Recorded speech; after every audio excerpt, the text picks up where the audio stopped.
Damas y caballeros, vamos a iniciar con el último panel de esta noche, el panel número 4, Dirección Pública y Articulación con el Entorno Público. Para ello, invitamos a Guillermo Valdivieso Paiva, presidente ejecutivo de la Autoridad Nacional del Servicio Civil, Servir, quien nos guiará en esta interesante conversación. Él es abogado por la Pontificia Universidad Católica del Perú y egresado de la Maestría en Derecho Constitucional de la misma Casa de Estudios. Cuenta con un posgrado en Gobernabilidad y Gerencia Política aprobado por la Graduate School of Political Management, George Washington University, y la Maestría en Ciencia Política en la Pontificia Universidad Católica del Perú. Ha ocupado puestos de gran responsabilidad en el sector público, consultor y docente en las facultades de Derecho de las universidades San Martín de Porres, UNIFE y en la Escuela de Posgrado de la Universidad Continental. Lo recibimos con un fuerte aplauso.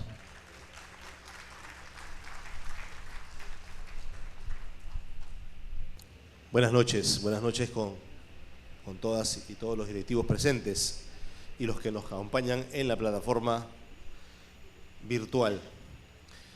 Vamos a dar inicio a este cuarto panel, Dirección Pública y Articulación con el Entorno Político.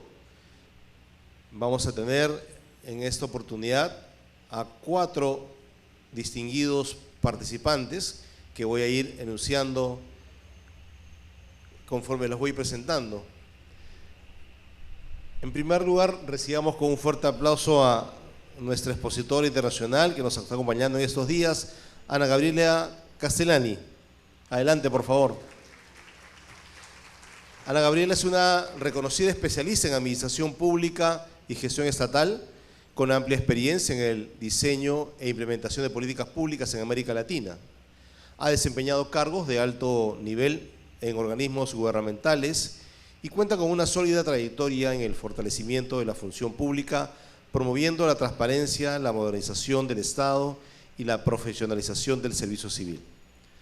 A lo largo de su carrera ha liderado iniciativas para mejorar la articulación entre la administración pública y la sociedad, impulsando estrategias innovadoras en la gestión del talento humano y la transformación digital en el sector público. Su conocimiento y visión la han convertido en una referencia clave en la discusión sobre el futuro del servicio civil y la dirección pública en la región. Bienvenida, Ana Gabriela, nuevamente. Un aplauso nuevamente para ella, por favor.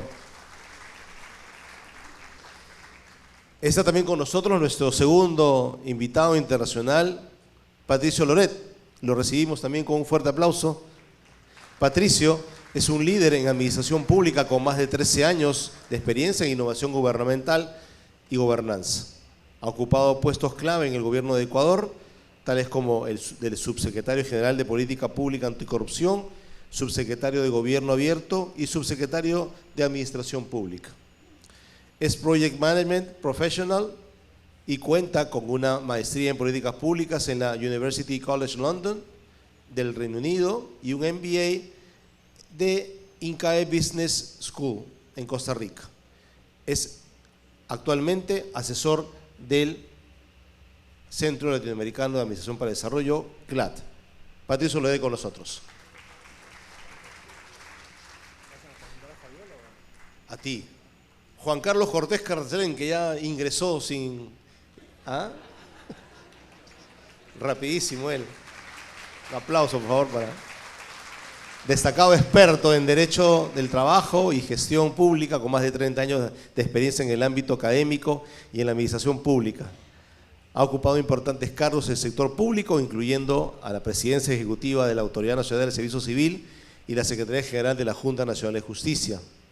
Es docente de Derecho del Trabajo en la Pontificia Universidad Católica del Perú desde 1992 y ha impartido cátedra también en la Universidad Antonio Ruiz de Montoya. Su trayectoria combina una sólida formación jurídica con una amplia experiencia en la gestión estatal y fortalecimiento del servicio público en el Perú, además de estar combinando recientemente otras artes. ¿Ah? Finalmente está con nosotros, bueno, un aplauso nuevamente para Juan Carlos. Finalmente está está ya con nosotros Fabiola Muñoz. Está directamente desde Tarapoto por Zoom. Entiendo que se va a conectar, pero vamos a irla presentando. Fabiola Muñoz es una abogada destacada, experta en gestión ambiental, desarrollo sostenible y políticas públicas, con una notable trayectoria en el sector público y en organismos internacionales. Ha ocupado cargos ministeriales en las carteras de Ambiente y Agricultura y ha liderado iniciativas para la preservación del medio ambiente, la gestión de recursos naturales y la implementación de estrategias de gobernanza ambiental con enfoque de desarrollo sostenible. Bien, el desarrollo del panel, estimados amigos, como ya ha ocurrido en los paneles anteriores, nos va a permitir que puedan ustedes desarrollar el tema sobre la dirección pública y la articulación con el entorno político durante 10 minutos cada uno. Les iré avisando cuando estemos ya en el tiempo cercano. Y luego vendrán algunas preguntas seguramente provocadoras por parte de nuestros directivos públicos para irlas respondiendo sin perjuicio de aquellas que yo también pueda generar en este proceso. Y es que el tema de la articulación con el entorno político es sin duda una competencia gravitante en la dirección pública. Es una de las competencias que además se encuentra en nuestro diccionario de competencias para directivos públicos. Y hoy más que nunca se presenta como crucial, no solamente a partir de lo que hemos vivido en estos años, no solamente en el ámbito del gobierno nacional, sino también en el ámbito regional y local, pero no solamente con la actividad política que se desarrolla en estos niveles de gobierno, sino también con otro tipo de actores que también inciden en el ejercicio político y que inciden en el ejercicio de la función pública y que inciden en la prestación de los servicios. Entonces, a partir de estos comentarios iniciales, me gustaría conocer sus reflexiones de cómo es que en el ejercicio de la dirección pública esta competencia de la articulación con el entorno político, de la mirada, digamos, política que implica el ejercicio de la función pública en el plano directivo, resulta importante para lograr que efectivamente el directivo tenga las competencias que requiere para lograr el liderazgo de sus equipos y con ello alcanzar resultados óptimos. Empezamos contigo, Ana Gabriela, por paso de 10 minutos. Gracias, muy amable. 3 cuestiones para arrancar la reflexión. ¿Qué entendemos o qué entiendo yo al menos por articulación del directivo público con el entorno político? Porque tiene varios niveles esa relación.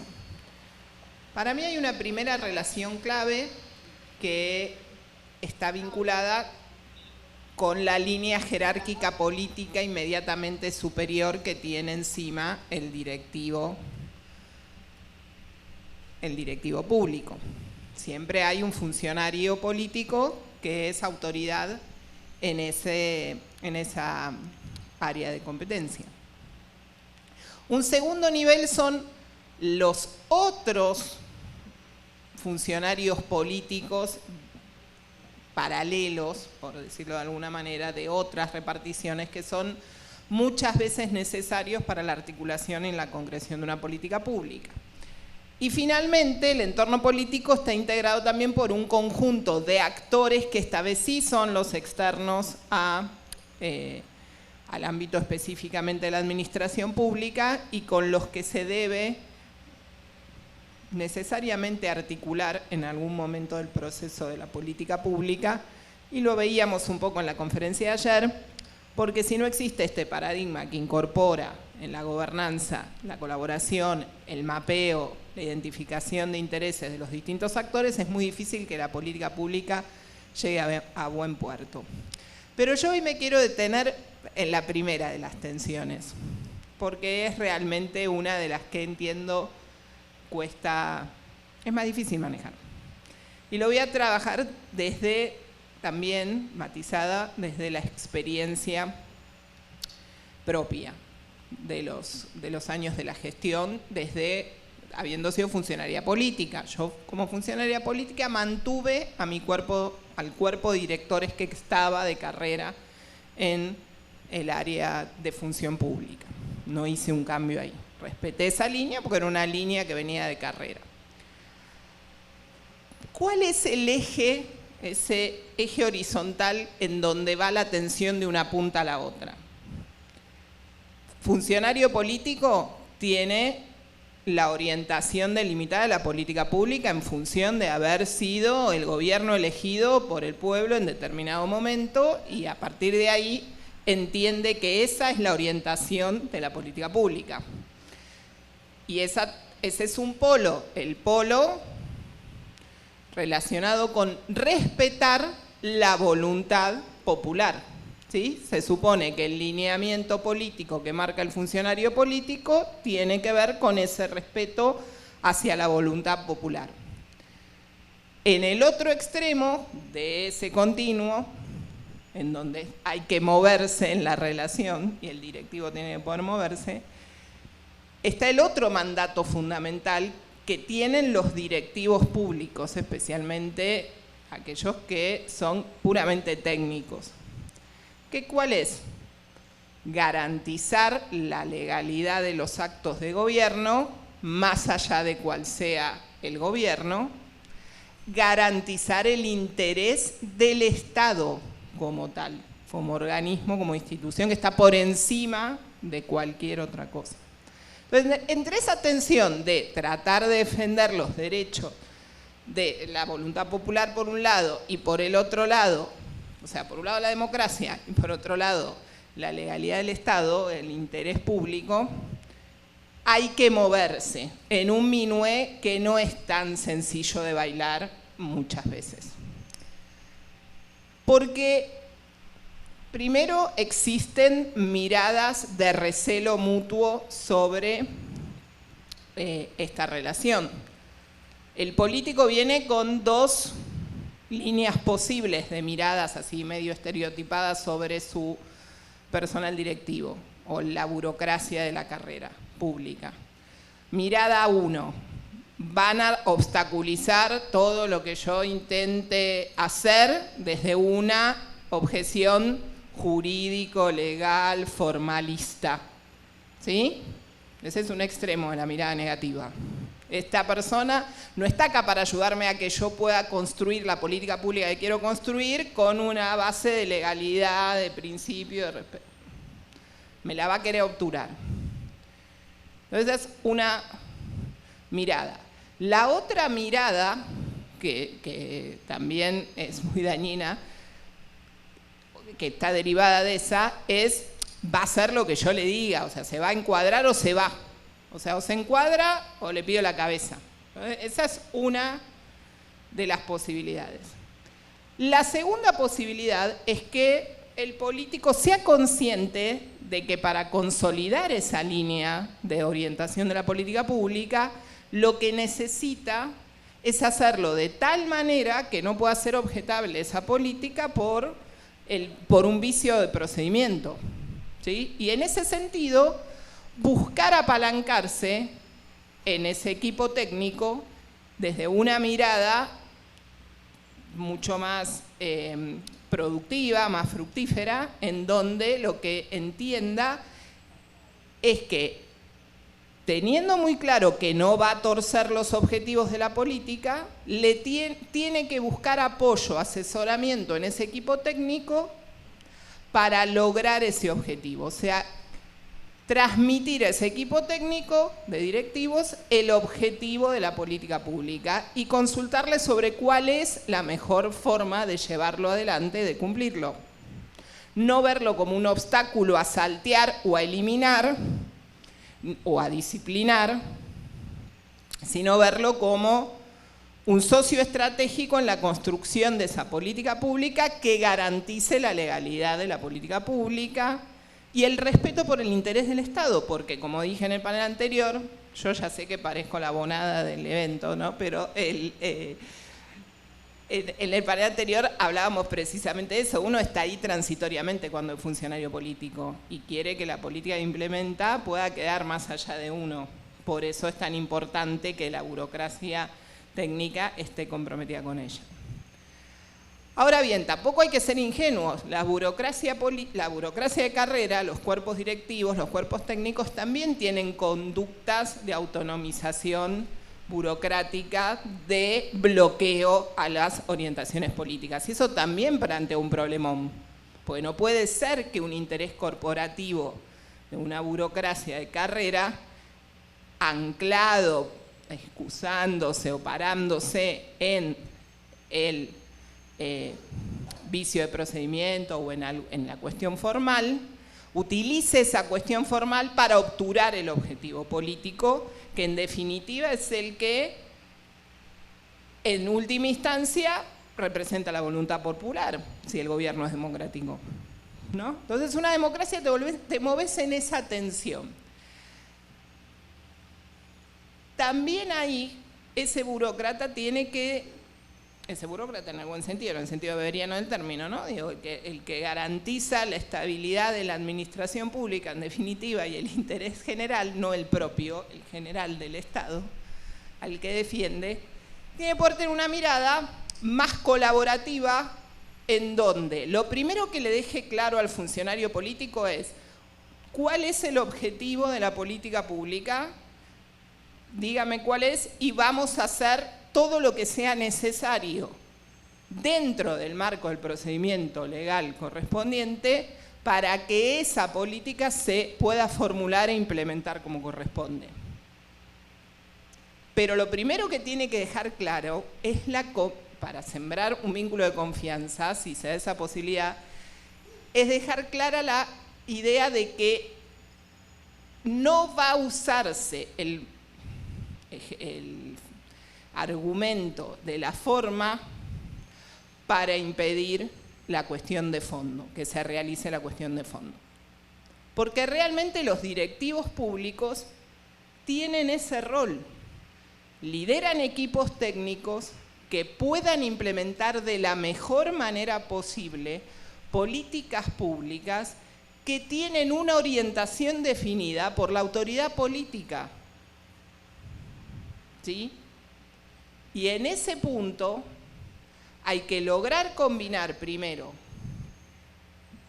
la cuestión vincular, relacional, para lograr la confianza necesaria de que no vamos a obturar ese objetivo, porque no nos corresponde obturarlo, pero que tampoco vamos por cumplir ese objetivo, que eso es algo que hay que dejarle muy claro a también los directivos, también a los funcionarios, que por lograr ese objetivo no se va a hacer cualquier cosa. No se va a hacer cualquier procedimiento que esté totalmente viciado, que vaya a llevar a que la política se desmantele o fracase o quede sospechada de un acto ilegal o ilegítimo.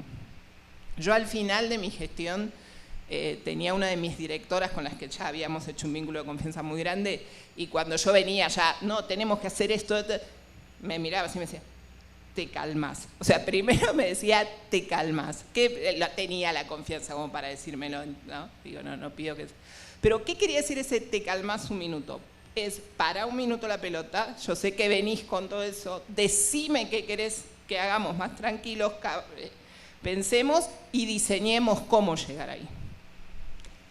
Y en ese te calmas que a veces nos ponen los, ¿no? Es el rol del cuadro directivo, el político puede entender que se va a hacer lo que quiere hacerse en términos de orientación de la política pública, pero que no se puede hacer de cualquier manera, porque esto no es un voluntarismo puro, y porque los gobiernos pasan y el Estado queda.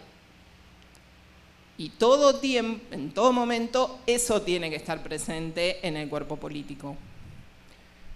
Sé que es difícil de lograr, es tal vez el principal desafío, pero lo que les diría es, no se puede ir a la subordinación plena porque lo político es lo que manda y yo tengo que acomodarme a lo político, o sea, acomodé lugar, porque no están para eso los directivos, ni tampoco me puedo constituir en una barrera, ¿no?, explícita, porque estoy en desacuerdo con el objetivo político.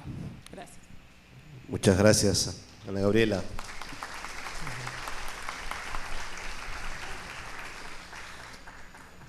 Patricio, la misma inquietud. Bueno, muchas gracias y buenas noches con todos. Creo que Ana ha mencionado muchos de los temas inherentes a esta dinámica entre lo político y lo técnico. Es importante recalcar que, bueno, voy a tratar de transmitir también mi experiencia en las transiciones políticas, particularmente como técnico y como ejecutor de proyectos, pero con la experiencia para saber que justamente el mandato político, legitimado por la elección de las autoridades, demanda una respuesta. Los políticos, independientemente de que los políticos tengan conocimiento técnico o no, porque hay los dos casos, hay unos en los que el político tiene conocimiento técnico y sabe exactamente lo que quiere hacer, hacia dónde quiere ir. Y hay casos en los que el político no necesariamente tiene el conocimiento técnico. Hay casos en los que tal vez fue nombrado como en su área técnica, pero luego políticamente lo cambiaron a otro ministerio o asumió otra cartera de Estado. Y entonces ahí hay un rol distinto del directivo, que es el rol orientador también. Y dentro de esta dinámica hay varios temas. El buen directivo público, hablo del técnico, tiene que entender que hay un espacio híbrido entre lo técnico y lo político en el cual tiene que manejarse. Es importante generar estos espacios de confianza para manejar las expectativas. Es importante manejar las expectativas porque el político llega con expectativas. Nuevamente, hay el caso en que el político tiene experiencia en el sector público y hay veces en que el político no tiene experiencia en el sector público.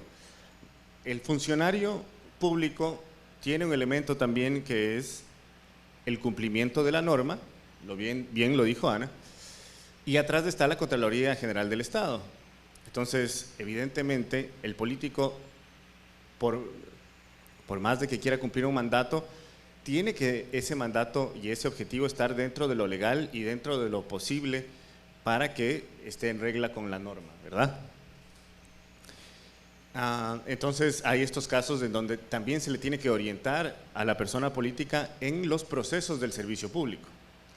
Las dinámicas son distintas porque esta lectura del perfil del directivo público o del directivo, perdón, de la persona política por parte del directivo público hace que con la experiencia genere estos espacios de manejo de expectativas, genere estos espacios en donde pueda, el tecalmás que acaba de decir Ana, es, bueno, cómo nosotros podemos alinear nuestras herramientas, nuestro conocimiento para que tu objetivo sea realidad. Y para generar valor público. En realidad el político necesita resultados, pero el resultado quiere decir que es valor público, que nuestras acciones generan valor público. Y en esta dinámica es importante poder transmitir el conocimiento que hay dentro de las carteras del Estado. Ahora, normalmente los objetivos técnicos de las instituciones están atados a indicadores que no cambian durante las transiciones políticas. Es decir, si tenemos un 20% de pobreza en el país, tendremos que lidiar con el mismo 20% de pobreza en el país en las distintas carteras del Estado. Entonces, es importante también para el directivo público poder diseñar políticas de Estado que permitan transitar estos cambios políticos de tal manera que los objetivos técnicos puedan cumplirse. Y para esto es necesario, el directivo público tiene que saber diseñar políticas públicas adecuadamente y necesita tener actores en la sociedad que respalden esa política pública, normalmente la academia y la sociedad civil, que respalden la consecución de objetivos para paliar un poco la rotación política, porque muchas veces la rotación política va en detrimento de los objetivos técnicos, porque muchas veces se va el conocimiento, porque muchas veces hay una curva de aprendizaje. Entonces, estos actores internos en el país y externos también, organismos internacionales que pueden dar fe y pueden dar testimonio a través de elementos técnicos o a través de consultorías o consultas de la validez y legitimidad de las acciones en la política pública y de los proyectos, ¿verdad? Entonces, yo me estoy poniendo en los pies del directivo público y estoy tratando de transmitir un poco la experiencia de cómo respetando el valor público, el objetivo, la consecución de objetivos, sí debemos alinearnos con los objetivos políticos. ¿Por qué? Porque no es posible muchas veces solamente alinear la parte política, implementar el objetivo político. Muchas veces no es posible implementar solo la parte técnica, tiene que tomarse en cuenta las dos partes y tiene que haber un rol, un entendimiento tanto del político,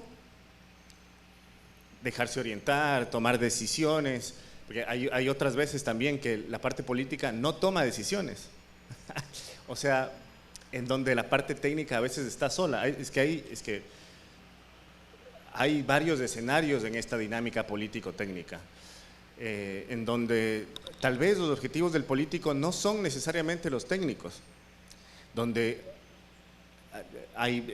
tal vez es una plataforma política para otra cosa, o tal vez es algún mensaje político del régimen, es decir, no necesariamente está 100% ahí.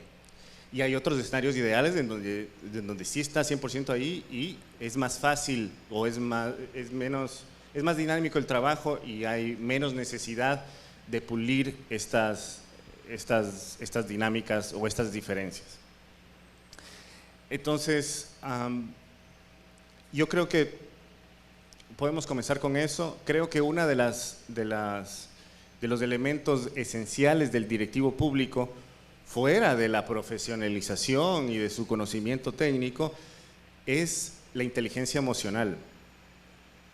Muchas veces el directivo público invierte tiempo, esfuerzo, hay una inversión emocional en los proyectos. Un directivo puede apropiarse y debe apropiarse de su accionar, pero tiene que tener la inteligencia emocional de que alguien pueda no estar de acuerdo con eso, de que alguien pueda no darle prioridad a eso, porque también puede venir, estoy con una persona política del mismo gobierno, no estamos hablando ni siquiera de cambio de gobiernos de elección popular, sino de simplemente cambio de autoridad. Y puede que la siguiente autoridad no le dé la prioridad que sí le daba la anterior autoridad. Entonces hay que tener inteligencia emocional, hay que saber esperar, hay que saber transmitir, hay que saber comunicar.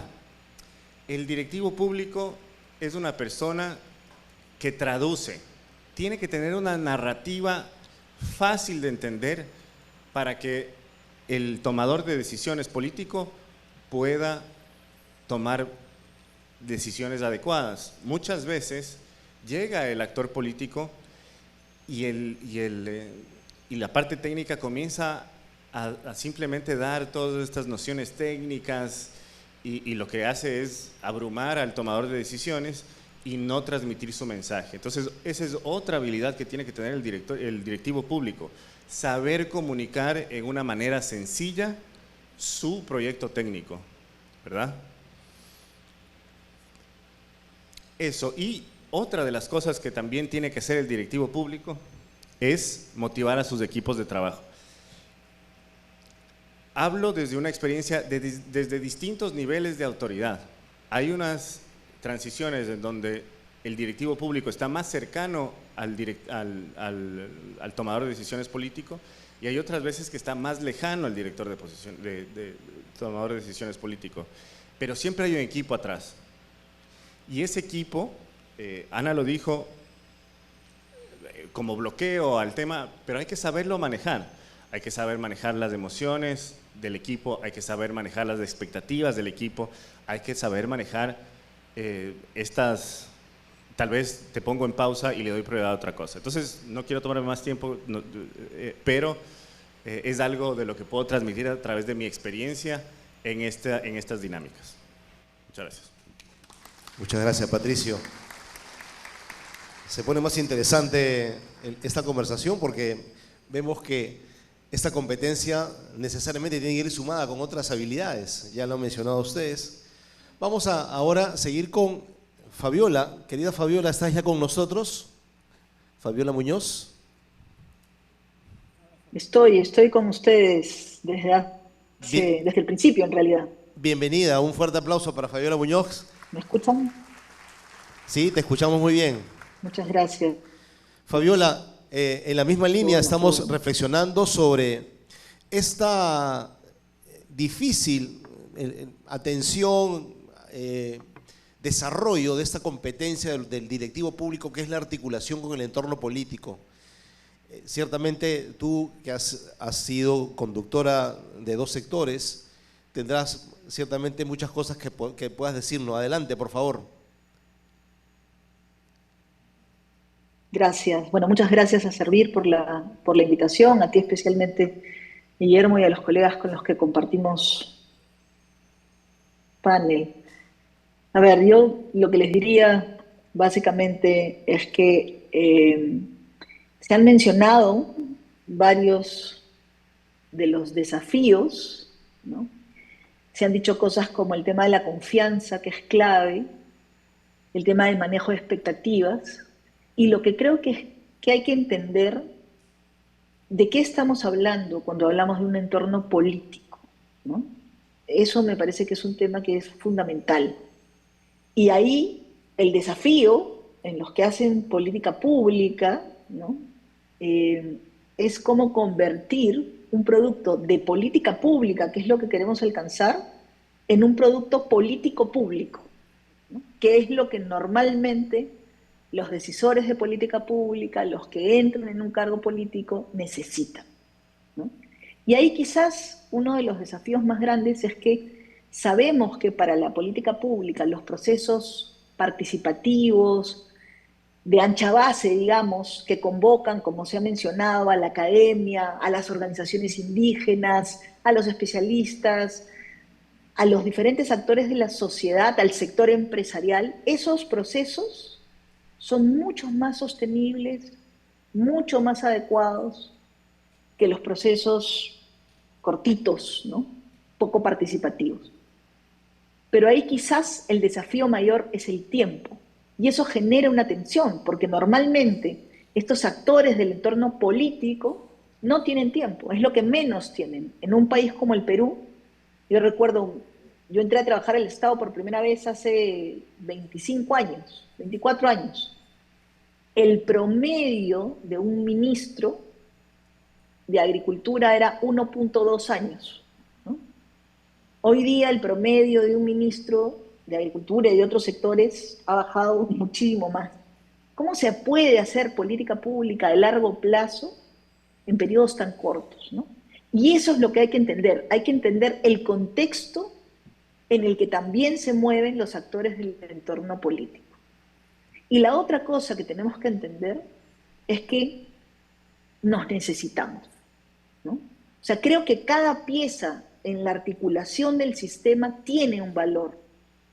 Pero si no le reconocemos el valor, y más bien la burocracia está esperando que cuando llegue este actor, a ver cuándo se va a ir, cuánto va a durar, y no aprendemos que también ese actor tiene un valor y podemos convivir y podemos lograr objetivos comunes, alineamos las expectativas, puede que no logremos el objetivo ninguna de las partes, ni el actor del entorno político, ni el equipo que está buscando cómo impulsar la política pública, las reformas, lo que se quiere hacer.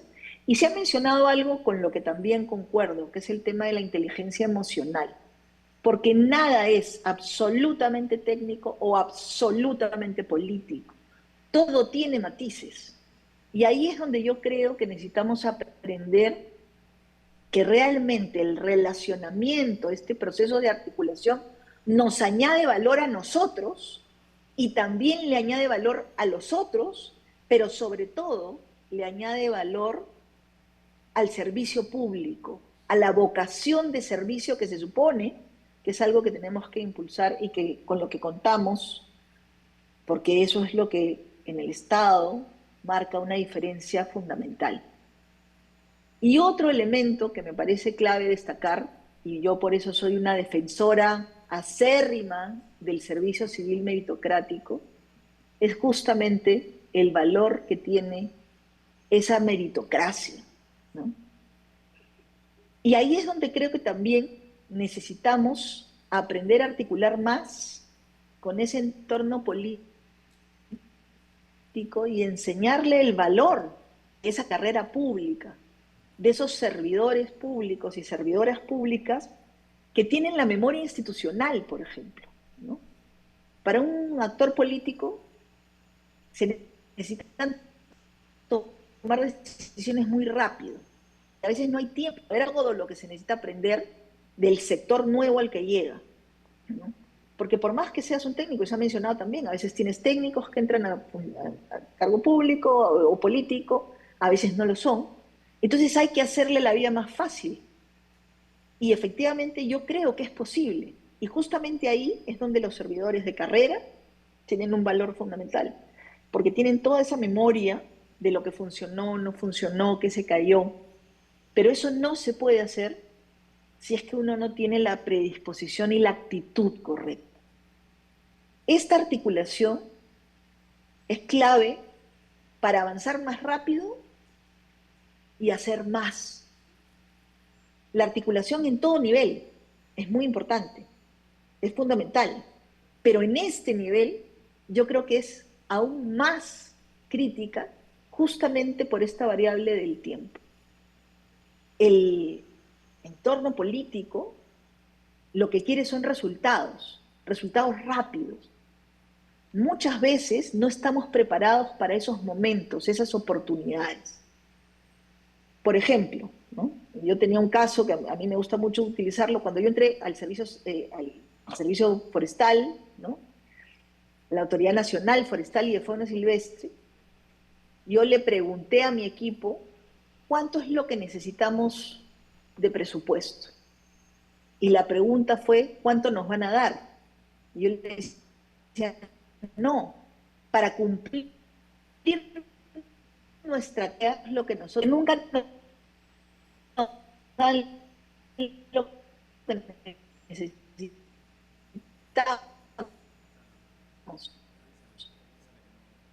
Siempre, dependiendo del mismo que estamos. No, es al revés. ¿Cuánto nos cuesta hacer eso?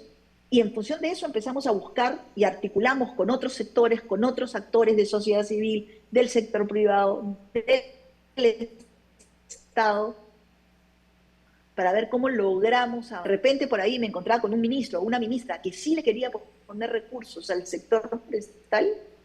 Recién en ese momento tenía que ponerme a pensar en qué iba a usar, en hacer una propuesta o hacer la otra, y el tiempo pasa. Entonces creo que hay que aprovechar la oportunidad y hay que prepararse para esos momentos en los que realmente se brindan estas oportunidades. Y eso es articulación, con los diferentes actores, con los diferentes sectores.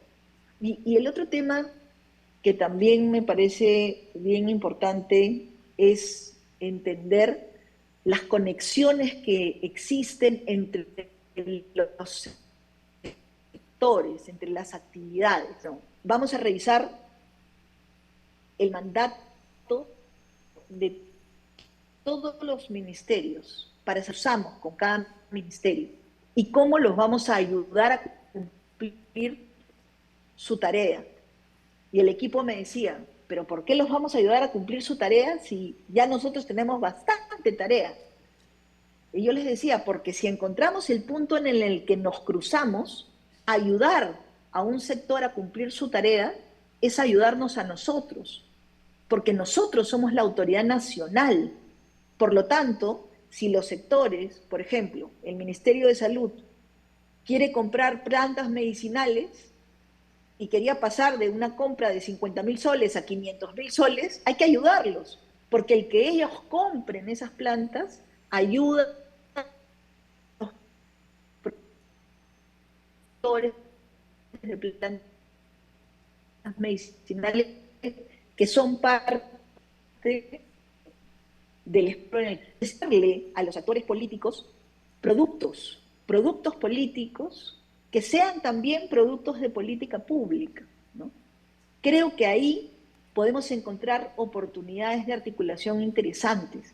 Y un ejemplo bien importante, bien interesante, y con esto termino, fue el ejemplo de impulsar, cuando estuvimos en el sector ambiente, el proceso de construcción de la normativa para la regulación del plástico de un solo uso, ¿no? Que fue una norma que movilizó a todos los actores. Y logramos trabajar con el Congreso de la República, con todas las bancadas, con todos los ministerios, con el sector privado, la Sociedad Nacional de Industria, que jugó un rol sumamente importante el sector privado, los centros comerciales, las tiendas, los jóvenes, ¿no? Y se logró aprobar una ley por unanimidad prácticamente, hubo una abstención, nadie votó en contra. Entonces creo que sí es posible, ¿no? El desafío es el tiempo, los procesos participativos, pero yo creo que es perfectamente posible. Hay que encontrar la clave en el objetivo común. Gracias. Muchas gracias, Fabiola.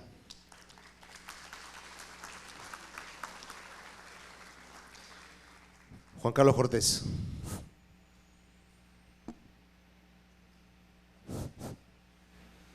Bueno, en primer lugar, algunos avisos previos. Lo primero es agradecer la invitación a Guillermo, a Gladys, a Dante, por estar nuevamente por acá con ustedes y obviamente poder verlos y poder hablar con ustedes.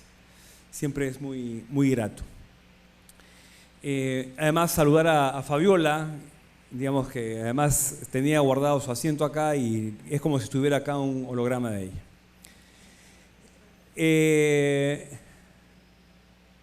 Quiero por si acaso mucho a Fabiola. El segundo aviso es, yo voy a hablar... Es mutuo, querido amigo. Para que vean cómo nos queremos. Bueno, la segunda cosa es, yo voy a enfocarme en Perú, principalmente, y todas las palabras que voy a decir están dichas en buena fe, porque hay cosas que de repente a algunos no les va a gustar mucho, inclusive a mí. Desde el año 2015, ustedes pueden leer un montón de literatura sobre esto, ¿no? Yo simplemente digo, hay dos cosas en servir que pueden servirles a ustedes para eso. En primer lugar, el documento que hizo Andrés cuando era gerente de la gerencia pública, que era el modelo de directivo público, creo que se llamaba así, ¿no? Donde dice: competencia, articulación con el entorno político es la capacidad de tener comprensión del contexto sociopolítico del país y el impacto que tiene la institución influyendo en las decisiones que se toman a nivel de políticas públicas con conciencia de sus consecuencias sobre las necesidades específicas de los ciudadanos, ¿no? O sea, totalmente vigente en este momento.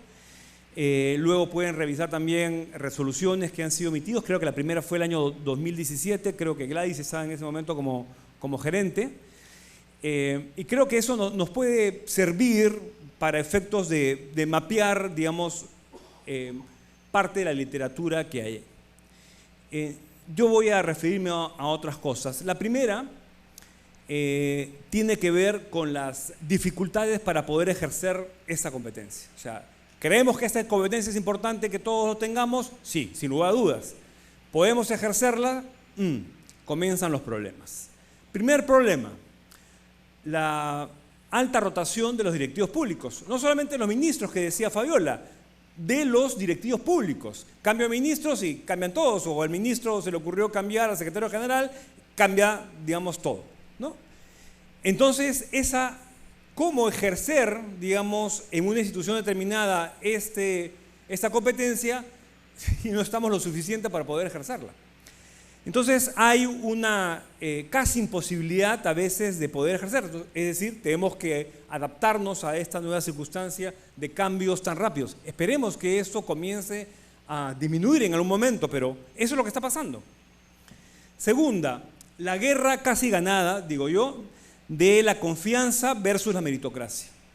Para acceso a puestos y la desconfianza y prejuicios, y lo digo porque lo he sentido y lo he hecho. Lo peor de todo es que lo he hecho en mi última experiencia de tener prejuicios frente a las personas y directivos que estaban en la institución antes que yo.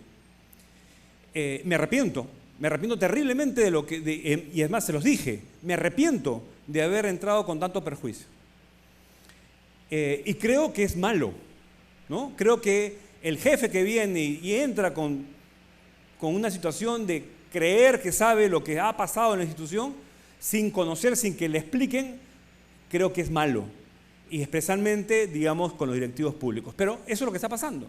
Y el tema de la confianza que nosotros mismos aplicamos, porque, digamos, no nos podemos hacer los locos, de decir, no, nosotros buscamos a los de confianza, aunque inclusive lo que yo llamo confianza extendida. La confianza de alguien que conoce al que yo tengo confianza, ¿no? Esa es la extendida. Entonces, eso está matando de alguna manera algunas de las cosas. La tercera dificultad, no son todas, pero menciono algunas, es las dificultades para poder determinar los riesgos y los escenarios. Los escenarios en este momento están cambiando a cada rato, ¿no? Y es difícil poder plantear políticas públicas, largo plazo, ni mediano plazo.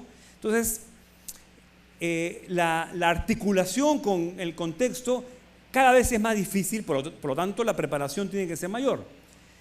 La cuarta es la desconfiguración del destinatario de la lealtad.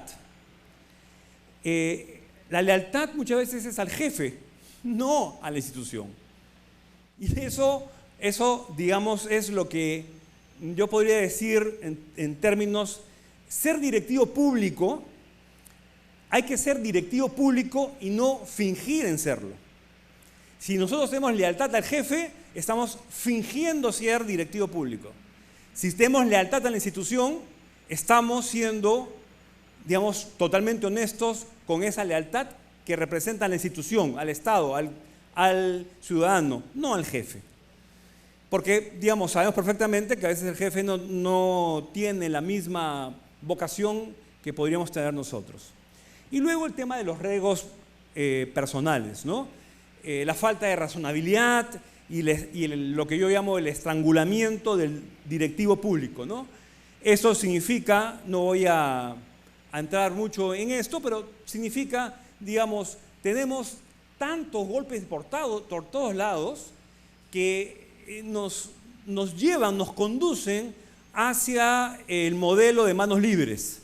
¿No saben cuál es el modelo de manos libres? Es no hacer nada porque, digamos, si no vamos a terminar con procesos en Contraloría, procesos en la Fiscalía, etcétera, etcétera. Entonces, ¿qué hacer frente a esto, no? Algunas cosas que vienen de mi propia experiencia y trato de pensar del tema, ¿no?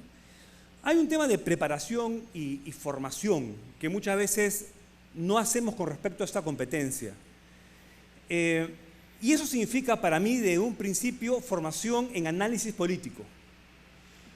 Los directivos conviven con los políticos, pero también hacen una política mezclada con temas más técnicos. O sea, si alguno de los directivos que estamos acá decimos, no, nosotros no hacemos política, somos estrictamente técnicos, bueno, no es cierto. Y eso tenemos que tenerlo muy en consideración. Y obviamente, no entender el contexto puede llevarnos a decisiones erradas, y lo hemos tenido en muchos casos, y podemos poner muchos casos alrededor de eso. Y gran parte de la formación es dedicar tiempo a pensar y a relacionar las cosas. yo digo que a veces hay que hacer de Thundercats, hay que ver más allá de lo evidente, ¿no? La espada del augurio, digamos, los que son viejos como yo se van a acordar de la espada del augurio. Ver más allá de lo evidente. Por ejemplo, ¿no?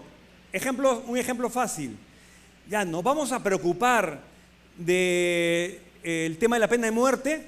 No, o sea, no va a pasar. O sea, pasarán 5 años, sabemos que hay un tema más allá de lo evidente, sabemos hacia dónde camina ese tema. Es un distractor, punto.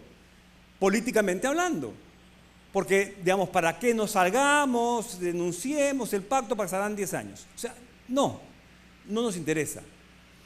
Pero sí nos interesa la decisión de Estados Unidos de quitar la ayuda a USAID. Sí, eso sí nos interesa.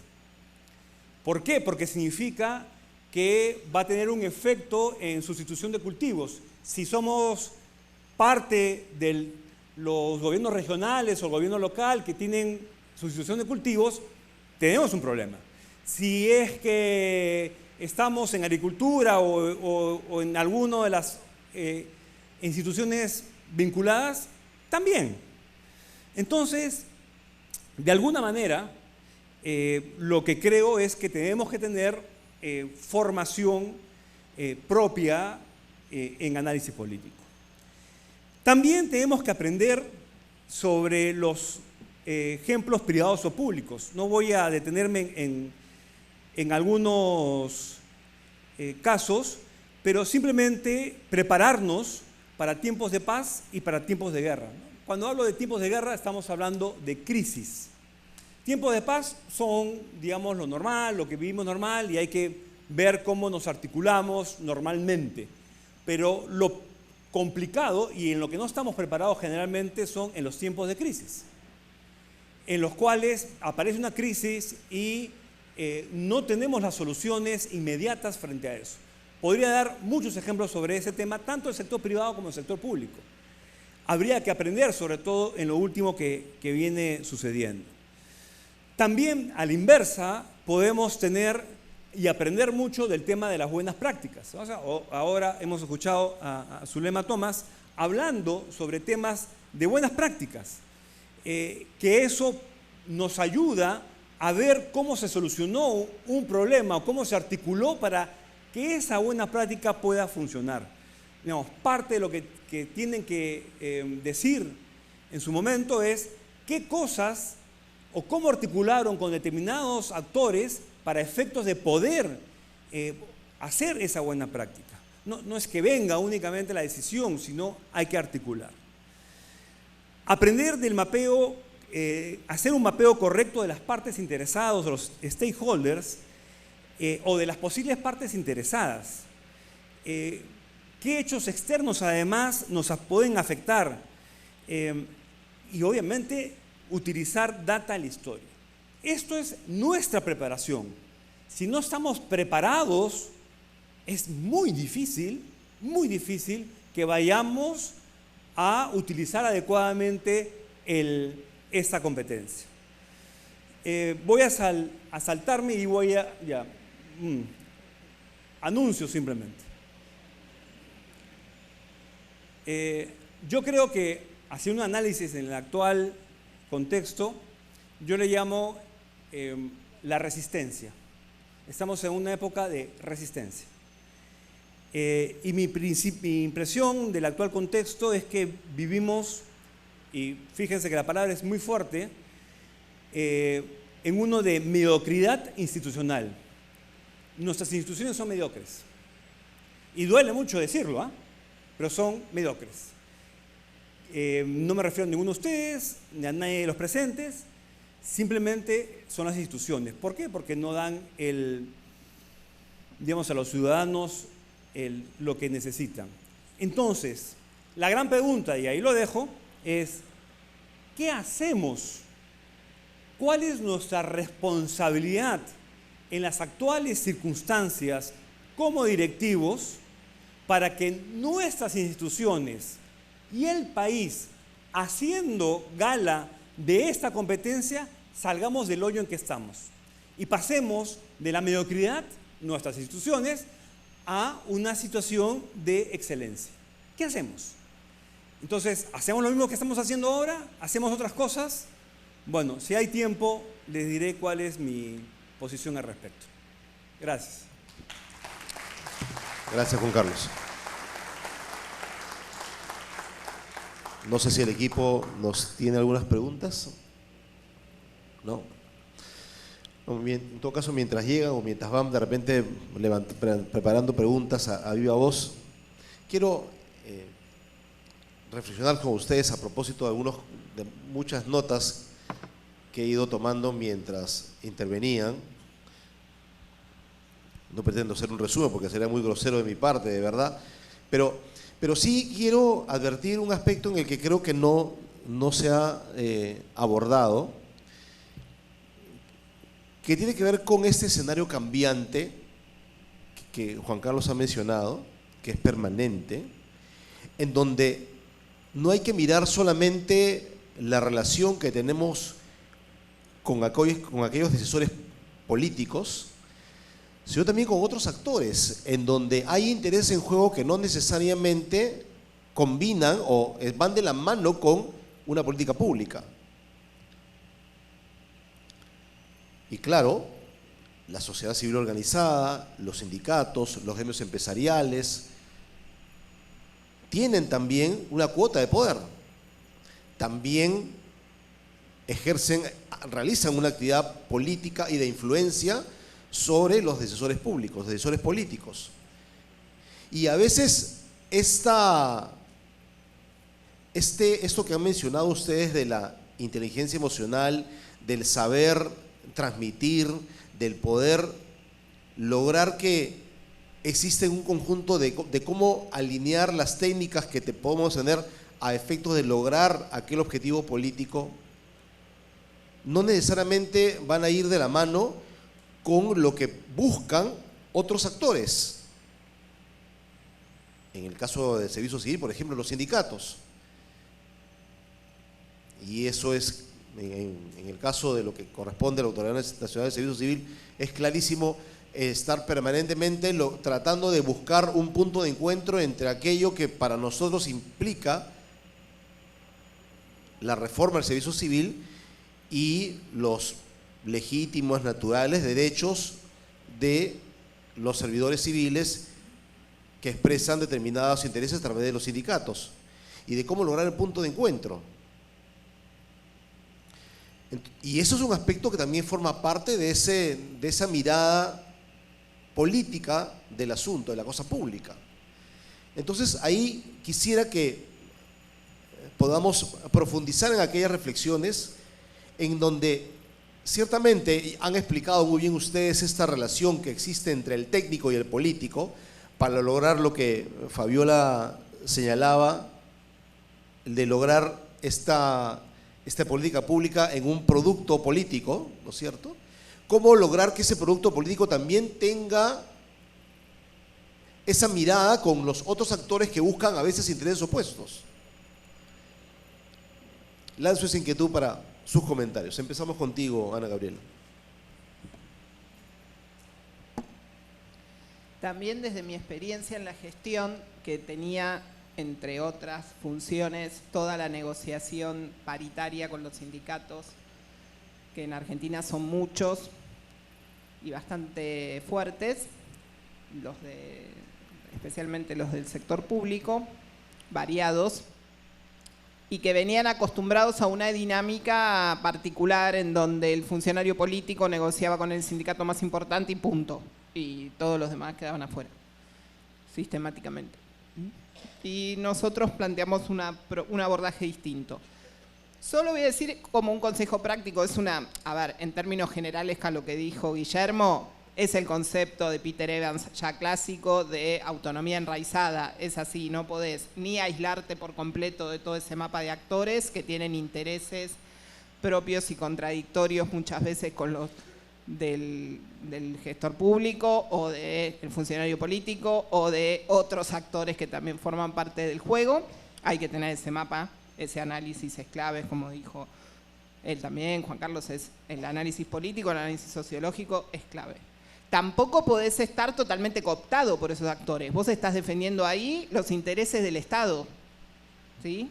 Entonces no podés estar ahí para hacer correa de transmisión de los intereses particulares. Siempre es el interés general por sobre todas las cosas. Pero como en todo proceso de negociación, porque no deja en definitiva de ser eso, así como en el caso de la paritaria, la negociación paritaria por salario, por condiciones de trabajo, es claramente por definición una negociación, pero todo proceso de construcción de política pública en definitiva también lo es. La negociación solo puede salir bien de la siguiente manera. Cuando uno va a la negociación, lo fundamental es tener claro el límite inferior y el límite superior, le decía yo, en la negociación. O sea, yo hay algo que no voy a ceder. Hay algo en que no voy a ceder. O sea, tengo que tener muy claro qué es lo que no voy a ceder. Identificar de todas las cosas que pueden entrar en negociación, en discusión, aquella que tengo que salvaguardar. Y por otro lado, el límite máximo, digamos, ¿no? Ese es el piso mínimo de la negociación. Y el límite máximo, bueno, ¿hasta dónde puedo llegar a negociar? Es imperioso ir a un proceso de negociación teniendo clara esa banda de funcionamiento. Y saber que la mejor negociación, esto no es ninguna novedad, es en la que ganan los dos, en definitiva, los dos, los tres, los distintos actores. ¿En qué sentido ganan? De ninguna manera todos se van a llevar todo. O sea, yo voy con mi lista, el otro va con su lista, el otro va con su lista. Bueno, lo más importante es que el funcionario público tenga claro cuál es de esa lista lo innegociable. Todo lo demás va a negociación. Va a negociación, o sea, no va a ser igual que la que tenía en la cabeza cuando armé la lista. Tengo que poder ceder eso. Sobre todo en las dinámicas de actores formales de negociación, como puede ser una negociación salarial paritaria o una reforma del servicio civil si tenés que incorporar a los actores. Asociaciones profesionales también, yo me acuerdo del Cuerpo de Abogados del Estado, también formando parte de negociaciones vinculadas a algunas reformas que se querían ir implementando. Ellos defienden intereses particulares y está bien, vos defendés interés general. ¿Vas a tener que poder negociar alguna de esas cosas? No todas. Y generar de a poco los vínculos de confianza también. ¿Cómo se genera un vínculo de confianza? Cumpliendo los acuerdos. Porque bueno sería que después de lograr un acuerdo no lo cumplas. Nunca desde el lado de la política se puede no cumplir. Porque cuando no se cumple, ya está, se diluye el vínculo de confianza. Creo que eso es como lo más importante, estar preparado para esa negociación. Estar preparado para esa negociación permanentemente con la flexibilidad, o sea, inteligencia emocional y flexibilidad para poder moverse en un contexto de negociación. Gracias, Ana Gabriela. Patricio, por favor.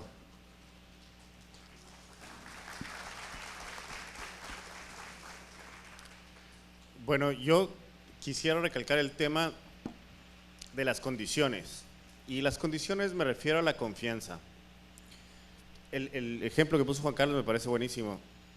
Yo me imagino que muchos de ustedes han trabajado también en el sector privado y han llegado como gerentes en el sector privado. Y ustedes no llegan a la empresa y dicen todos se van afuera porque yo no confío en ustedes. Tiene que haber confianza y uno de los roles de servir tiene que ser el transmitir la valía del servidor público. El servidor público tiene que estar orgulloso de su trabajo. Y lo que decía en otro de los paneles, la mayoría de los servidores públicos trabajan con ahínco, trabajan todo el día, ponen plata de su bolsillo y están permanentemente buscando el cumplir su trabajo. Es la minoría la que no tiene ética, la que no tiene transparencia. Y esa es la otra parte, la transparencia. Mencionas sobre los intereses políticos. Todos los grupos, las personas tienen intereses. Hay que transparentar esos intereses. Desconozco si en este momento existe una ley de lobby, por ejemplo, en el Perú, pero hay cuerpos normativos que norman el lobby. Y es correcto, porque todos tienen intereses, solo que esos intereses tienen que ser transparentados. Y una vez que esos intereses son transparentados, ok, entonces hay otros elementos que ayudan a la confianza, como son las decisiones con base a números, a estadísticas, etcétera, etcétera, etcétera, que pueden venir a la mesa para una negociación, que ya lo topó Ana. Pero yo creo que todos estos elementos llevan a la transparencia y la transparencia lleva a la confianza. Entonces, estos elementos ayudan a que la relación entre lo político y lo técnico sea más fluida y que creo que se debe trabajar permanentemente en eso y que tanto los actores políticos como los actores técnicos tienen que velar porque estas condiciones estén. Mientras más transparente sea nuestra gestión, va a ser mucho más fácil nuestro legado, va a ser mucho más fácil el escrutinio público y va a elevarse la confianza. Si es que estos actores forman parte de la elaboración de políticas públicas, van a ser los primeros que defiendan los procesos de cambio que se propone. Muchas gracias. Gracias, Patricio. Querida Fabiola, las mismas inquietudes respecto a estas tensiones que suelen también producirse con otros stakeholders. ¿Estamos con Fabiola? Sí. Sí. Sí, yo estoy muy de acuerdo. ¿Me escuchan? Yo estoy muy de acuerdo en lo que se ha mencionado acerca de la flexibilidad de definir el mínimo, el máximo, ¿no? Y la transparencia de los intereses. Creo que eso es clave para entrar a una conversación, a un diálogo de buena fe. Y creo que el diálogo es esa herramienta, esa llave mágica, pero un diálogo de una escucha realmente con voluntad,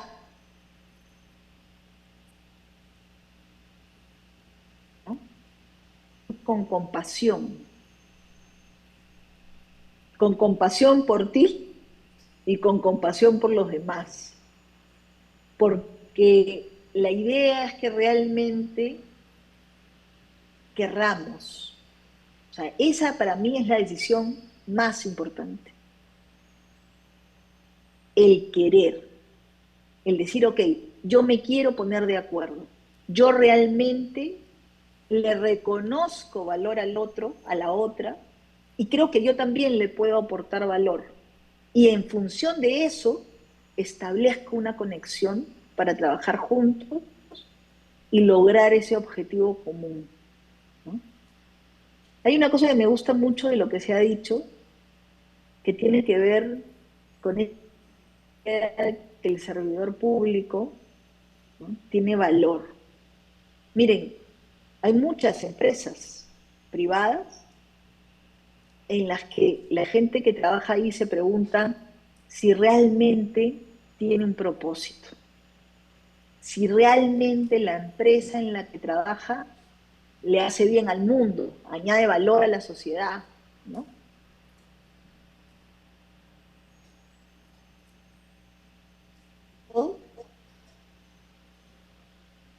¿Me escuchan ahí? No sé si me escuchan. Sí, sí te escuchamos, Fabiola. Sí. En el Estado, esa pregunta es inherente, porque el servicio público, la política pública genera valor. Desde el más pequeño de los procedimientos que damos hasta el más grande, estamos añadiéndole valor a la sociedad. Y eso creo que es una cosa fundamental. Yo ya no ejerzo en el sector público, ya no trabajo en el sector público, pero me siento una servidora pública de corazón, por convicción, y seré servidora pública hasta que me muera, ¿no? Y por eso creo en que hay que seguir desde donde estemos, promoviendo el servicio civil mérito público y este tema que es tan importante y fundamental de realmente reconocerle el valor a los servidores y servidoras, porque yo también estoy de acuerdo. Son más los honestos, las honestas, son más los que queremos al país. No sé si... Sí. Ahora sí. ¿Ahora sí? Sí, seguimos escuchando, Fabiola. Adelante, por favor. ¿Ahora sí está enfocado? Ahí está. Te hemos escuchado Ok. permanentemente. Entonces, son más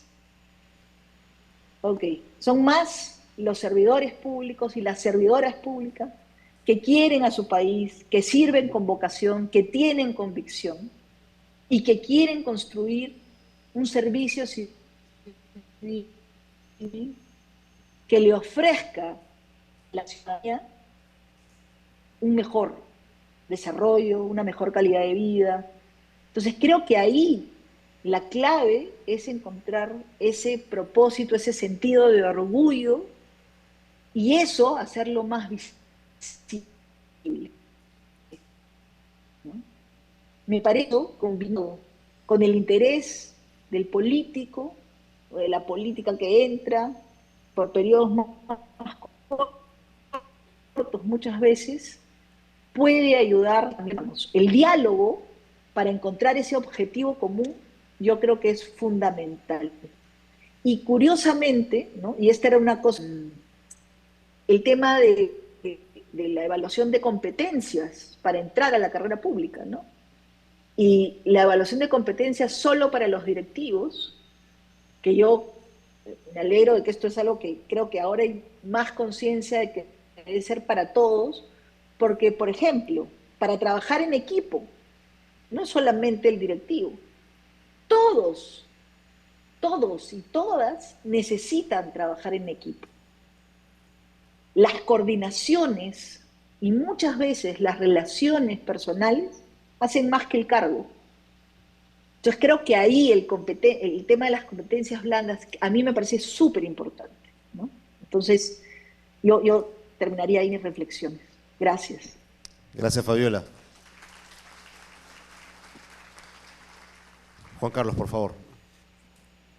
Voy a partir de la pregunta que hace Guillermo de los intereses, ¿no? En realidad, y quiero acabar un poco la idea que estaba señalando al terminar mi primera intervención.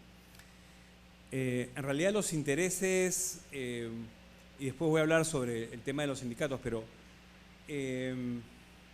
los intereses que me preocupan son otros en este momento, en este análisis de lo que está pasando en el país. Me da la impresión, digamos, si podemos obviamente discutirlo, es una hipótesis, no he reflexionado lo suficiente, pero me da la hipótesis que tengo es que en este momento el Estado peruano está funcionando por grupos mayoritarios de repente de servidores públicos y entre ellos directivos, y espero que todos ustedes, que están de alguna manera resistiendo a que esto se caiga, que los servicios se caigan.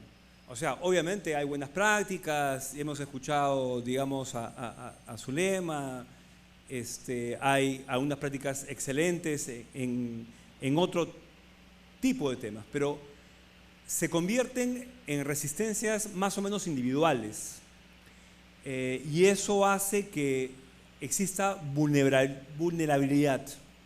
Entonces, por ejemplo, ¿no? El tema de las extorsiones, si yo estuviera en el sector turismo estaría bien preocupado. Si estuviera en el sector de producción estaría bien preocupado. Si estuviera en el transportes estaría muy preocupado. Si estuviera, y etcétera, etcétera. O sea, pónganse ustedes a pensar a toda la gama de que un hecho o hechos de esta naturaleza están afectando y que pueden afectar más. O sea, si no se para el asunto, digamos, van a afectar mucho más. Entonces, esa resistencia individual ya no es suficiente, sino tiene que ser una resistencia colectiva. Y colectiva de servidores públicos. De ahí lo que dice Fabiola de la necesidad de interrelacionarnos internamente en el Estado para ser una fuerza mucho mayor, ser una fuerza mayor de resistencia y que podamos luego cambiar, digamos, la situación en que estamos. Pero además la situación es mucho más compleja desde mi punto de vista, porque hay una sensación en muchas personas totalmente con esperanza que el 2026, ya en el 2026 es algo así como que vamos a ir al Mundial, ¿no? Entonces, tenemos la esperanza todavía. Hoy día hay muchos que estamos con la esperanza que vamos a ganarle a Bolivia y con eso vamos a ir al Mundial. Ya, hay que ser realistas, ¿no? El 2026 no sabemos exactamente qué va a pasar, pero es probable que se repita una misma historia. Porque, digamos, no aprendemos nosotros de la historia. Entonces, ¿qué va a pasar con el Estado peruano? No es necesario, en un momento como este, el comenzar a generar redes, no redes de contacto, redes de acción en determinados temas que tengamos que hacer desde el sector público, o vamos a dejar que las cosas pasen. Entonces, ¿cómo hacemos que esa resistencia individual se convierta en una acción colectiva de ahora en adelante? Y sí, tendremos miles de problemas, pero creo que es la única posibilidad, porque la otra es salirnos del sector público, ¿no? O sea, nos vamos del sector público, ya no queremos regresar, y ya bueno, ya que se las arreglen como vengan, y quien venga haga lo que tenga que hacer. Entonces, mi impresión es que hay intereses tan fuertes en este momento, no tengo que decirles a ustedes, ¿no? O sea, tala ilegal, prostitución, trata de personas, minería ilegal, narcotráfico, extorsión, etcétera, etcétera, que si no hacemos algo van a copar el Estado, ¿no? O sea, ya la historia está cantada. Entonces, esos son los intereses que principalmente me preocupan en este momento, ¿no? Y acabo con el tema de los sindicatos, ¿no? Yo diría, con respecto a ese tema, que ha habido un problema histórico de no reconocimiento al actor, y eso lo tenemos que cambiar para llegar a un tema de diálogo y obviamente a una negociación en los términos que nos decía Ana, ¿no? Hoy, en una reunión, me decían, bueno, ahora ¿qué va a pasar con los CAS permanentes? Los CAS permanentes ahora son los nuevos 276. Esa fue la expresión que me dijeron. Entonces, yo digo, bueno, me parece terrible. O sea, nos vamos por vencidos. Ya tiramos la toalla. Y además me preocupa que un jefe, y yo he sido jefe, diga, ya no importa, estos son así igualitos, ¿no? Yo creo que justamente directivos y obviamente los jefes tienen que hacer algo para cambiar esta circunstancia, ¿no? Ya sea el reconocimiento, digamos, en el sentido de reconocer a la persona para poder dialogar a través de los sindicatos, o, digamos, el comenzar a cambiar lo que es una cultura laboral que nos está asfixiando. Entonces, termino señalando que hay muchas cosas por estudiar y por pensar. La relación entre el político y el directivo público no la hemos pensado lo suficiente. Esta relación del directivo público con los demás, la rotación y cuáles son los efectos o cómo tratar de amenguar ese tema, cosas que tenemos que pensar porque no las estamos pensando, estamos actuando simplemente. Bueno, con eso acabo antes que me llamen la atención. Gracias, Juan Carlos. ¿No hay más preguntas? Tengo aquí una pregunta. En realidad es de repente para tener una respuesta bastante breve. Tiene que ver con el tema de la descentralización, ¿no? Porque los procesos de articulación política en el ámbito nacional ciertamente no son los mismos, porque tienen otras dimensiones, ¿no? En el ámbito local sobre todo, ¿no? Entonces, la pregunta que nos hace Jefferson Luyak tiene que ver con eso, cómo enfrentar ya desde una perspectiva más territorial, local, los desafíos que enfrenta la dirección pública y el entorno que tiene con actores que son ciertamente mucho más volátiles, como ocurre en el ámbito municipal, con los directivos, los funcionarios en el ámbito municipal, y sobre todo con actores que están alrededor que son actores vecinales, que también tienen una aspiración de lograr una posición política, sea como regidores, como consejeros regionales, como alcaldes, como gobernadores. Las ideas, digamos, podrían ser las mismas. ¿Hay algún aspecto, digamos, particular, especial que podamos atender en este desarrollo de esta competencia de la articulación con el enfoque, con el entorno político? Ana Gabriela. Yo creo que ahí la escala tiene otra densidad por la cantidad de actores y el conocimiento directo que se tiene de los actores en el entorno local. Hay más posibilidad de la generación del lazo de confianza. Claramente el costo político, lo que se pone en juego para la autoridad política es enorme, porque si eso sale mal y queda afuera, es muy probable que lo pague con su salida.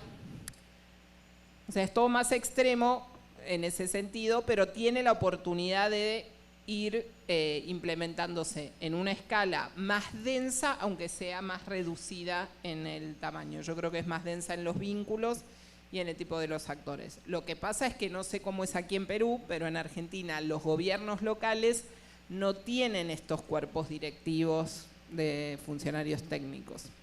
Entonces, me parece que ahí hay un déficit. Patricio. Yo creo que las oportunidades son distintas en los gobiernos locales. La ciudadanía está más cercana en los gobiernos locales, son más accesibles. Entonces, yo creo que, y evidentemente hay decisiones que están por fuera de los municipios, de los gobiernos locales, entiéndase municipio o provincia, y entonces los análisis son distintos. Para mí, las oportunidades de los gobiernos locales se dan en que se puede incluir de una manera más cercana y más pronta a los actores que conforman esos gobiernos locales, que las elecciones, eso sí, las elecciones de las autoridades, y en el caso de Ecuador los municipios sí tienen una planta técnica, entonces creo que las dificultades son las mismas de las que hablaba antes, pero creo que las fortalezas y las debilidades y las oportunidades y amenazas son distintas. Entonces, solo quisiera resaltar el tema de la cercanía con la ciudadanía y las oportunidades que eso da para una mejor gestión política. Gracias. Fabiola. Sí, yo quisiera resaltar más que los gobiernos locales en el Perú, el caso de los gobiernos regionales, ¿no? Y ahí yo he visto también algunas iniciativas de gobiernos regionales que quieren abrazar el proceso de un servicio civil meritocrático y no saben cómo, ¿no? Y ahí quizás mi recomendación, alguna vez ya lo hemos conversado contigo, Guillermo, y con Juan Carlos en su momento y otros jefes de servicio, salir y al primero que realmente quiera hacer el proceso, abrazarlo, acompañarlo, lo quiere hacer, pero muchas veces no sabe cómo hacerlo. Y ahí es donde se necesita ese soporte. Y creo que hay que trabajar en lograr referentes positivos, ¿no? Juan Carlos mencionaba los casos que se han mencionado, como el de Zulema, ¿no? O sea, yo conozco a Zule, es una mujer brillante, apasionada, servidora pública de corazón también, y hay casos positivos. Pero hay que convertir casos positivos no en una,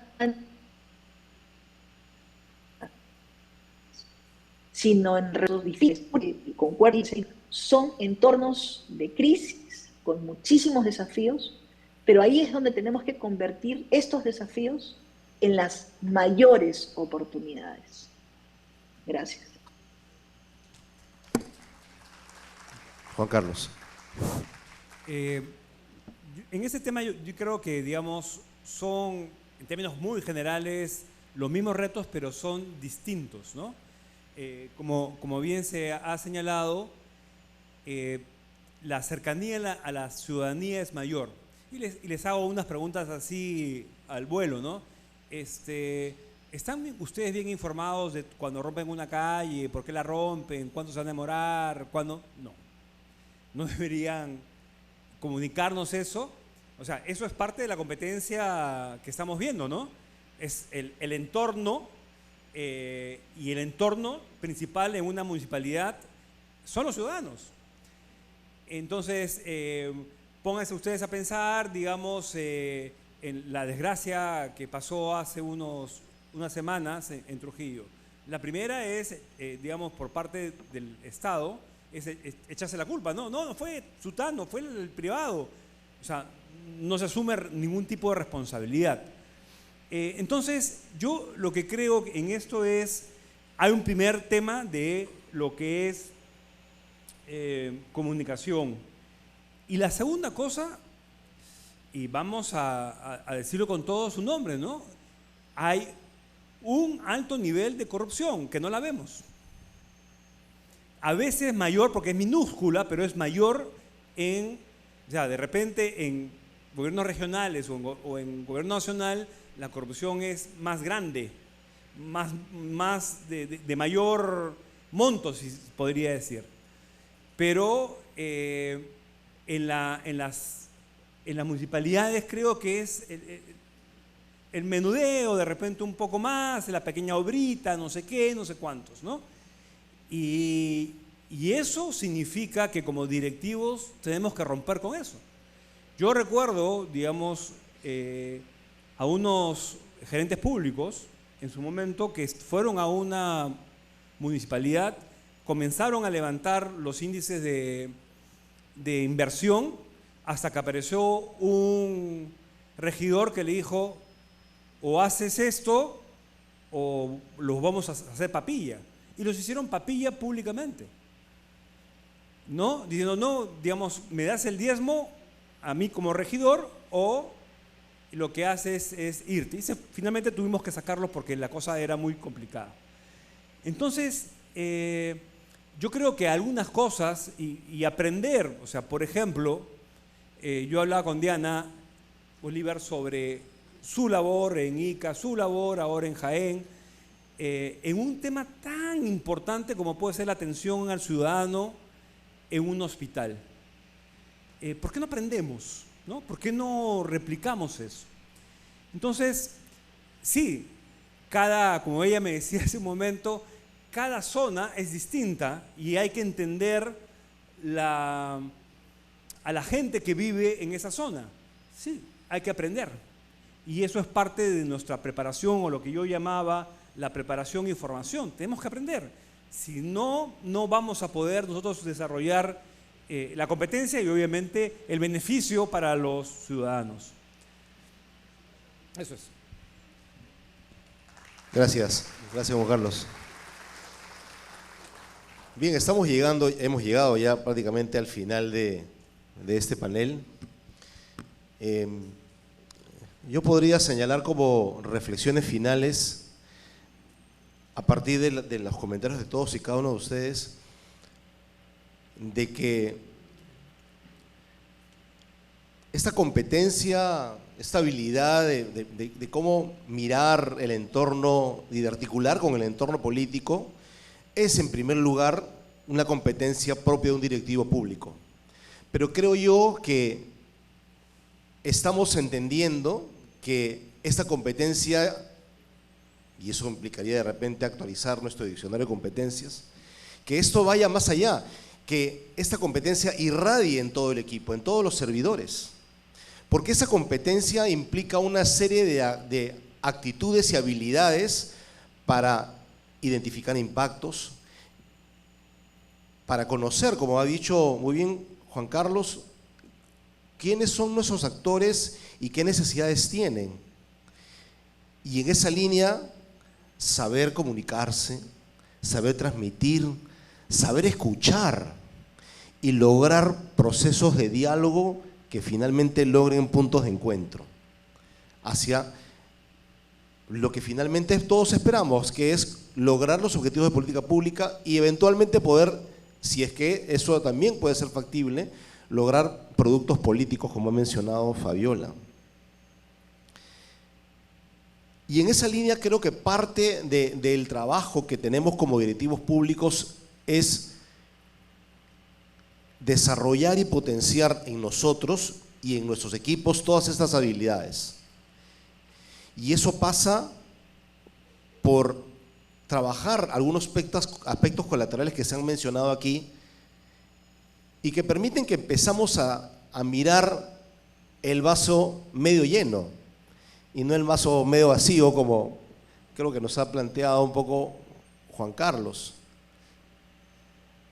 De lograr que, lo que comentábamos en la mañana, de lograr que nuestros equipos tengan ese sentido de propósito, ese sentido de pertenencia, de identificar y reconocer, como bien lo ha mencionado Fabiola, de que tenemos equipos donde encontramos servidores honestos, servidores que tienen vocación, servidores que quieren avanzar.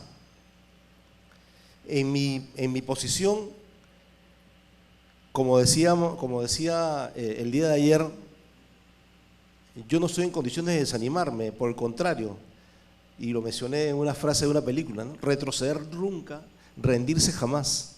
Y no porque esté en una posición de coyuntura como es la que tengo actualmente, sino porque yo soy un convencido no solamente de lo que significa la descentralización en el país, sino también de lo que significa el servicio civil, que apunta a un Estado efectivo. Entonces, creo yo que la reflexión final es: tenemos que seguir creyéndonos, creyendo que podemos hacer cambios, de que podemos hacer algo distinto, de que podemos impulsar a nuestros equipos para lograr mejoras, para lograr que se sientan parte de un mismo ideal. Y estar atentos al entorno, estar atentos a lo que quieren ciertamente los decisores políticos y de cómo, como bien se ha mencionado aquí, de cómo utilizar las herramientas que tenemos, herramientas técnicas que tenemos para orientar, siempre acorde a los marcos legales que existen, orientarlos hacia la prioridad política que existe o que puede existir. Esa sería mi reflexión final. Yo quiero agradecerles a Ana Gabriela, Patricio, Fabiola, que nos ha acompañado desde Tarapoto, que está en Tarapoto, ¿no es cierto, Fabiola? Así es. Sí, así es, desde Tarapoto. Muy bien. Y a Juan Carlos Cortés, que nos han acompañado el día de hoy. Ha sido una muy interesante, muy valiosa reflexión que nos ha alimentado a muchos en lo que significa el conocimiento, sobre todo en el alma, en lo que significa para nosotros el servicio civil, el servir, el ser cada vez mejores, el poder lograr que cada uno de nosotros pueda hacer algo por un cambio, por un país mejor. Muchas gracias.